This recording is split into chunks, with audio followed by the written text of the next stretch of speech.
Pinabura ng korte ang pamahalang panlalawigan ng Camarines Sur matapos mag-plead guilty ang dalawang respondent sa kasong paglabag sa ordinansa ng probinsya na nangangalaga sa kalikasan. Sa inilabas na desisyon ng Municipal Trial Court of Calabanga, umamin sa kasalanan ng mga respondent sa kaso na sina Aida Bagsik at Bernard Mendez kaugnay sa kasong transport without documents. Nagugat ang kaso noong August 1 matapos mahuli sa aktong bumabiyahe sa gabi ang isang truck na may kargang earthfill na pinag-iinalaang mula sa iligal na pinagkukunan sa Calabanga. Sa isinagawang inspeksyon, nabigo makapagpakita ng quarry permit at delivery receipt ang driver at may-ari ng sasakyan, mga dokumentong kinakailangan sa ilalim ng umiiral sa provincial ordinance. Ayon sa Sagip Kalikasan Task Force, malinaw ang naging paglabag ng mga respondent.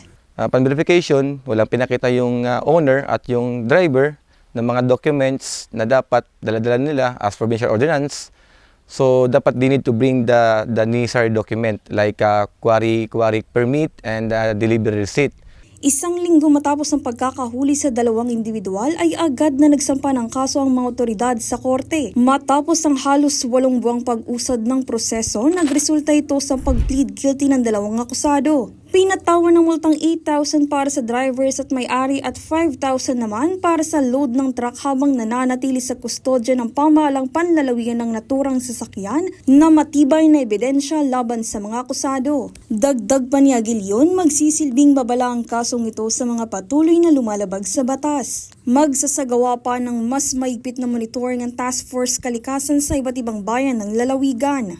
Na talagang ini-implement namin yung provincial ordinance at yun din ang gusto ng governor natin. Na talagang i-strict implement yung provincial ordinance na those mga illegal quarrying na talagang may tigas ang ulo. Kaya sana maging maano nila na talagang ini-strict namin yung ordinance at kami din po ay ng MGB ng DNR. Ayon sa mga otoridad, mayroon na ring mga kahalintulad na kaso sa Ragay at iba pang bayan bilang bahagi ng pinaigting na kampanya kontra iligal na quarrying sa Camarines Sur. Darlene Lastrulio, CSN.